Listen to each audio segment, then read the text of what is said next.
What's up everyone? Welcome back to the channel. Indian economic development के chapter number 1 के बारे में मैं आपको बताने वाला हूं। चैप्टर नंबर 1 के कुछ एमसीक्यूज करेंगे और चैप्टर नंबर 1 में आपको कौन कौन से टॉपिक्स डिस्कस करने हैं उसका भी एक फ्लो चार्ट डिस्कस करेंगे।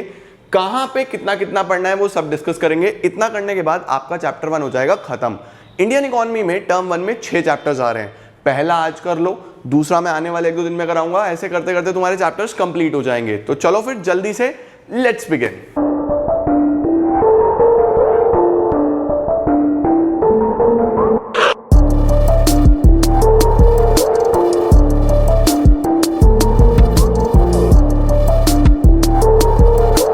चलो स्टार्ट करते हैं यार। Indian economic development chapter number 1 के साथ शुरू कर रहा हूं। टोटल कितने चैप्टर्स आ रहे हैं तुम्हारे पास? 6 चैप्टर्स आ रहे हैं टर्म 1 में और आप लोग को चैप्टर 1 आज प्रिपेयर कर लेना है। कल संडे है, कल कर लेना आराम से। सबसे पहली बात, इस चैप्टर में चैप्टर का नाम क्या है? Indian economy on the eve of independence. देखो, इंडियन इकोनॉमिक डेवलपमेंट एक ऐसी किताब है जिसको 3 पार्ट्स पे बांटा गया है। सबसे पहली जो यूनिट आपके पास है उसमें इंडिया का कॉलोनियल गवर्नमेंट जब थी, जब ब्रिटिशर्स हमारे ऊपर रूल कर रहे थे, उस टाइम के बारे में बताया गया है और इंडिपेंडेंस के बारे में बताया गया है कि जब देश आज़ाद हुआ वहां तक क्या सिचुएशन थी, देश में क्या हो रहा था। तो इन सब चीज़ों को हम चैप्टर 1 में पढ़ने वाले हैं, राइट।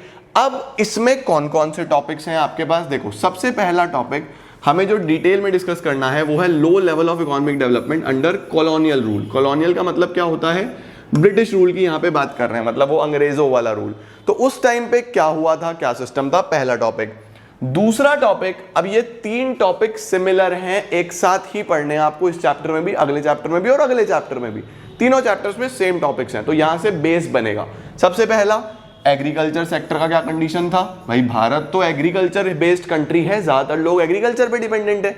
दूसरा, इंडस्ट्रियल सेक्टर का, टाटा स्टील के क्या हाल थे, इंडस्ट्री में हमारे टाटा जी क्या कर रहे थे, हमारे बिरला जी क्या कर रहे थे, हमारे जितने भी इंडस्ट्रियलिस्ट हैं वो क्या कर रहे थे। तीसरा, फॉरेन ट्रेड का क्या हाल था उस टाइम पे देश का। उसके बाद डेमोग्राफिक कंडीशन। डेमोग्राफिक कंडीशन का मतलब क्या होता है? डेमोग्राफिक कंडीशन का मतलब कि भारत में कैसा बर्थ रेट था, कैसा डेथ रेट था, इन्फेंट मोर्टलिटी रेट कैसा था, लिटरेसी रेट कैसा था, ये सारी चीजें डेमोग्राफिक कंडीशन। ऑक्यूपेशनल स्ट्रक्चर, लोग कहाँ पे किस ऑक्यूपेशन में एंगेज थे, कितने % इंडस्ट्री में, कितने एग्रीकल्चर में, ये। और लास्ट में इंफ्रास्ट्रक्चर। इंफ्रास्ट्रक्चर में क्या कि हमारे रेलवेज जो ब्रिटिशर्स बना के गए, रोड्स, डैम, ब्रिजेस, पोर्ट्स, क्या क्या चीजें डेवलप हुई। तो टोटल इस चैप्टर में आपको ये 1 2 3 4 5 6 7 1 2 3 4 5 6 7 टॉपिक्स प्रिपेयर करने हैं, ठीक है। इन सभी टॉपिक्स की वीडियोस के लिंक मैं इसी वीडियो के डिस्क्रिप्शन में दे रहा हूं। अगर तुमने अभी तक नहीं पढ़ा है तो डिस्क्रिप्शन में जाओ, पहले वो प्रिपेयर कर लो। उसके बाद एक रीडिंग जरूर लगाना एनसीईआरटी से, या आप अगर कोई अदर बुक फॉलो कर रहे हो तो उससे, तुम्हारा काम खत्म हो जाएगा। चाहे आप कोई भी इंडियन इकोनॉमी की बुक फॉलो कर रहे हो, उससे एक रीडिंग लगाना वीडियोस देखने के बाद। Chapter 1 prepared. अब क्वेश्चन कैसे आ सकते हैं? देखो, इंडियन इकोनॉमी में डेट्स के क्वेश्चन बनेंगे इस बार, क्योंकि 4 ऑप्शन है ना, तो कंफ्यूजन भी होगा। डेट का क्वेश्चन तो आएगा, या कुछ और तरीके के क्वेश्चन। तो मैंने टॉप 10 क्वेश्चन जो आप स्किप कर सकते हो या आप भूल सकते हो वो यहाँ पे लिए। तो क्या करना है, डिस्क्रिप्शन में दिया है। अगर चैप्टर नहीं आता तो वो वीडियोस देख लो, चैप्टर प्रिपेयर कर लो। 2 या 3 वीडियोस होंगी मैक्सिमम, आधे घंटे में तुम्हारा चैप्टर प्रिपेयर। फिर एक रीडिंग लगा लेना, 10 से 15 मिनट 20 मिनट रीडिंग में लगेंगे तुम लोग को, और फिर एमसीक्यूज कर लेना। Chapter 1 done. देखो जरा कौन कौन से एमसीक्यूज मैं तुम लोग के साथ डिस्कस करने वाला हूं। जिन्होंने करा हुआ है चलो जल्दी से फटाफट से वही एक पेपर पेन ले आओ और अपने आंसर साथ साथ लिखते रहना, और फिर मुझे कमेंट सेक्शन में बताना किसके कितने नंबर आए। जो हमने पहला वाला अकाउंटेंसी का लिया था फंडामेंटल्स का, उसमें बच्चों के नंबर कम भी आए, ज्यादा भी आए, और प्रिपरेशन में कमेंट चेक कर रहा था। तो अब देखते हैं इसमें क्या प्रिपरेशन है तुम्हारी, कैसा चैप्टर 1 प्रिपेयर्ड है। बिल्कुल ऑनेस्टी के साथ सभी लोग बताएंगे। सबसे पहला सवाल, इंपॉर्टेंट सवाल, first official census was conducted in. Bharat में पहला ऑफिशियल सेंसस कब कंडक्ट हुआ था? क्या वो 1891 था, क्या वो 1921 था, क्या वो 1881 था, या वो 1869 था? देखो सभी डेट्स इंपॉर्टेंट है, तो तुम्हारे माइंड में सभी क्लिक करेंगे वहां पे। ये हर डेट किसी ना किसी क्वेश्चन का आंसर है, तो आपको वहां पे कंफ्यूजन भी हो सकता है। तो you have to be very confident, very sure. तो क्या है जी आंसर, फटाफट से लिख लो अपनी कॉपीज में। और पहला ऑफिशियल सेंसस जो कंडक्ट हुआ था वो हुआ था 1881। This is the right answer. 1881 is the right answer, ठीक है। अब पता नहीं तुम लोगों को कितना सही है कितना नहीं है, वो तुम लोग मुझे कमेंट सेक्शन में बताओगे। Question number 2, railways was introduced in India in. Railways कब इंट्रोड्यूस हुआ भारत के अंदर, कब पहली बार रेल चली? तो क्या लिखा है जी 1947 में जब हम आजाद हुए थे, 1850 पे, 1869 पे या 1881 में? तो जल्दी से आप लोग को आंसर अपने पेज पे पेन पेपर लेके लिख लेना है। I am giving you few seconds, सोचो और लिखो जल्दी से। क्या वो 1947 था, 1869 था, 1850 था, 1881 था? इसका राइट आंसर है 1850। 1850 में रेलवे इंट्रोड्यूस हो गए थे। ठीक है, अब मैं तुम लोग को एक प्रो क्वेश्चन पूछता हूँ, तुम लोग को बताना है कि पहली रेल कब चली थी। कमेंट सेक्शन में बता देना। इंट्रोड्यूस तो 1850 में हो गए थे, फर्स्ट ट्रेन कब चली थी ये तुम्हें कमेंट सेक्शन में बताना है। क्वेश्चन नंबर 3, टिस्को जो हमारी Tata iron and steel company है कब सेटअप हुआ था? टिस्को वॉज सेटअप इन, कौन से ईयर में सेटअप हुआ था? क्या वो 1907 है, क्या वो 1921 है, क्या वो 1850 है, क्या वो 1881 है? बताओ जल्दी से, कब सेटअप हुआ था? सोचो और बताओ। पढ़ के चलने हैं ये सवाल, एग्जाम में आएंगे तो उलझ मत जाना, इन इंपॉर्टेंट डेट्स को याद भी कर लेना। ठीक है, क्या इसका राइट आंसर है? इसका राइट आंसर है 1907। 1907 में टिस्को सेटअप हुआ था इंडिया में। ठीक है, sues canal, question number 4, sues canal was opened in, sues canal को यूज करा था ब्रिटिशर्स ने यहां से रॉ मटेरियल ले जाने के लिए और वहां से फिनिश गुड्स लाने के लिए। हमारे यहां से सारा रॉ मटेरियल ले जाते थे, वहां से बने बनाए फिनिश गुड्स लेके आते थे। भारतीय इंडस्ट्री, सबसे पॉपुलर इंडियन इंडस्ट्री कौन सी थी? करो रिवाइज, क्विक रिवीजन करो। Handicraft industries. हैंडीक्राफ्ट इंडस्ट्रीज को उन्होंने डिस्ट्रॉय कर दिया यूजिंग देयर डिस्क्रिमिनेटरी पॉलिसी। एक तो डिस्क्रिमिनेटरी पॉलिसी थी, डिस्क्रिमिनेटरी पॉलिसी का मतलब टैक्सेशन पॉलिसी बड़ी खराब थी। यहां से रॉ मटेरियल फ्री में लेके जाते थे, वहां से फ्री में फिनिश गुड्स लेके आते थे, और अगर हम अपने हैंडीक्राफ्ट्स एक्सपोर्ट कर रहे हैं तो उस पर हैवी ड्यूटी लगाते थे। ये सब पढ़ाया है, ध्यान से पढ़ना वीडियोस में। ठीक है, स्यूज कैनाल कब ओपन हुआ था? आंसर बताओ।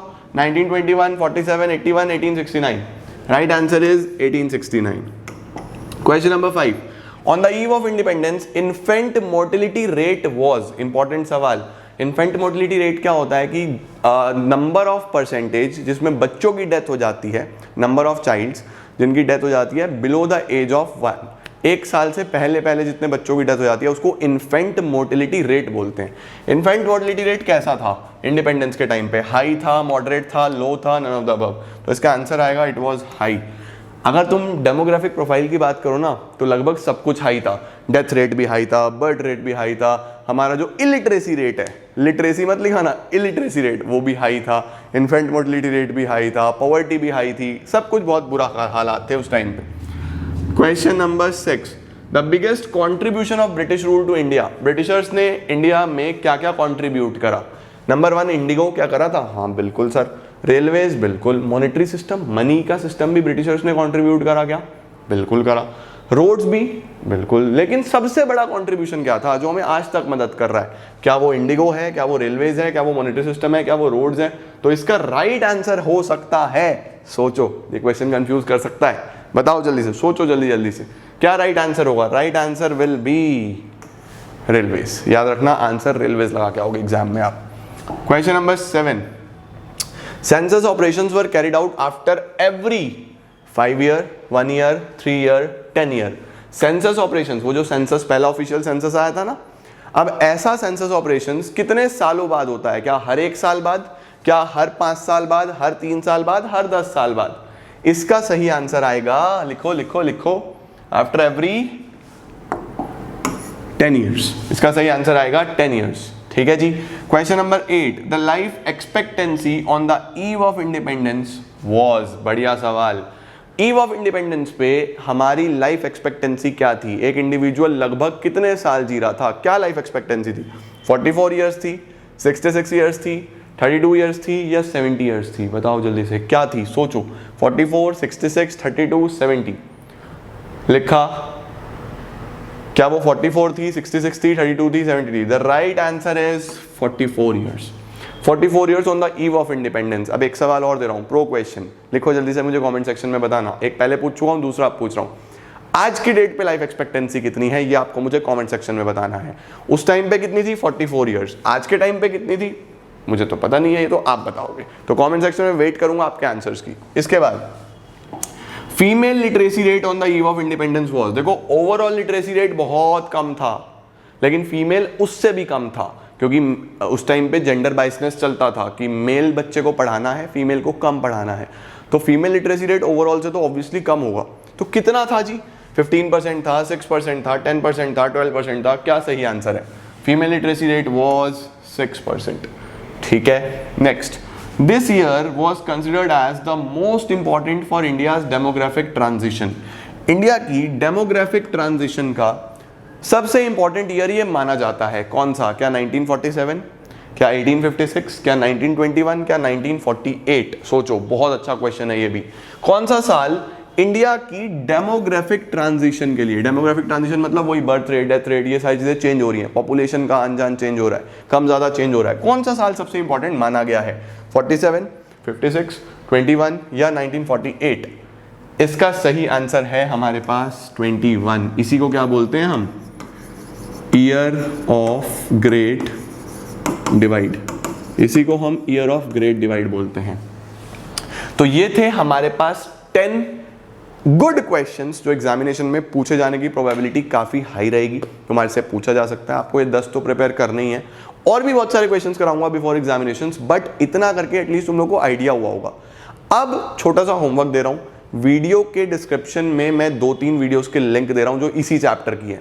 तुम्हें वो प्रिपेयर करना है बहुत अच्छे से, ठीक है, और रीडिंग लगानी है। जो भी किताब तुम पढ़ रहे हो, यार मैं किसी को फेवर करने को नहीं बोल रहा, जो भी किताब तुम पढ़ रहे हो उससे रीडिंग लगा लेना बहुत अच्छे से, और ये एमसीक्यूज प्रैक्टिस करने हैं, और हमारा चैप्टर 1 हो जाएगा प्रिपेयर।